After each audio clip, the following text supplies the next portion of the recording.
네, 또 한 번 가슴이 무너집니다.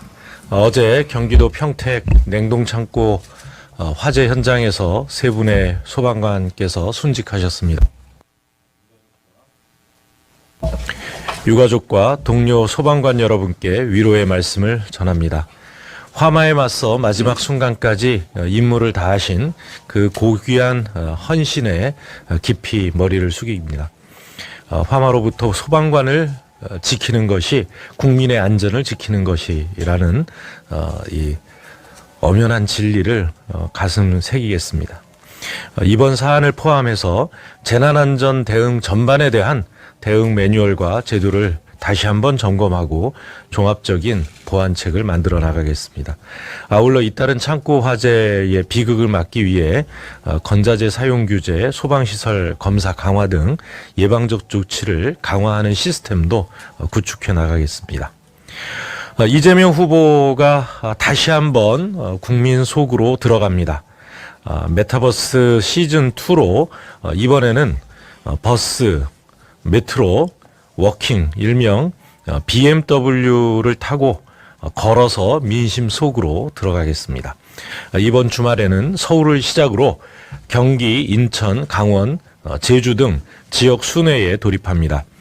만나는 국민과 장소, 소통 방식이 보다 다양해지고 우리 사회에 소외된 국민의 목소리까지 담을 수 있도록 세심하게 준비했습니다. 저희 원내에서도 후보가 이 전달받는 현장의 목소리를 확실히 애프터 서비스할 수 있도록 만반의 준비를 갖추겠습니다. 민심을 담은 소확행, 소소하지만 확실한 행복, 그리고 명확행, 이재명의 확실한 행복, 이 소확행, 명확행 정책 공약들도 호응을 더해가고 있습니다.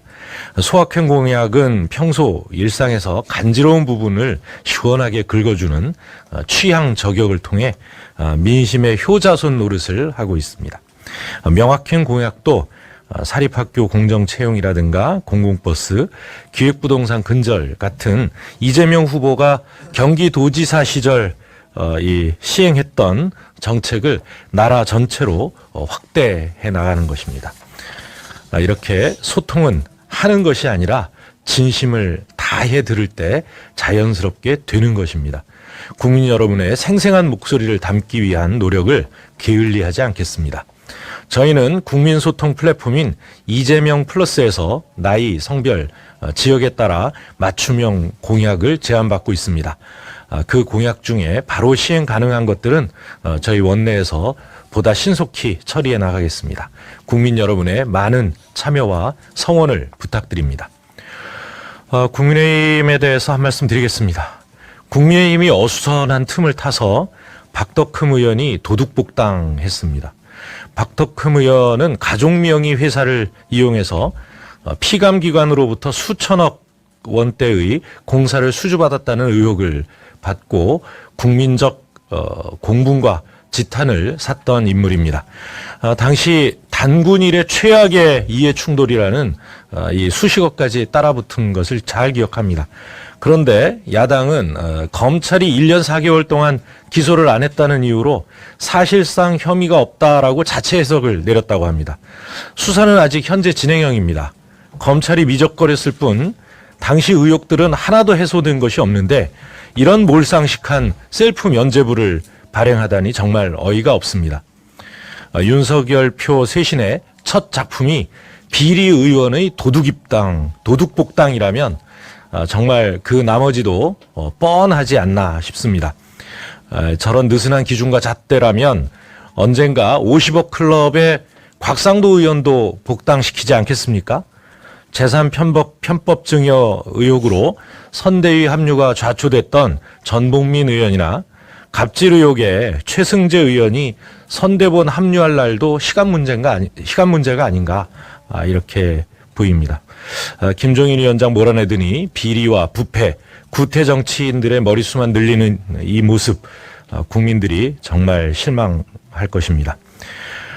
국민의힘은 국민을 기만하지 말고 박덕흠 의원 복당을 즉각 철회해야 합니다. 박 의원도 은근슬쩍 복당할 게 아니라 자숙하며 수사에 협조하기 바랍니다. 1년 4개월 동안 기소는커녕 제대로 된 당사자 소환도 없었다는 검찰의 행태도 참 경악스럽기 그지없습니다.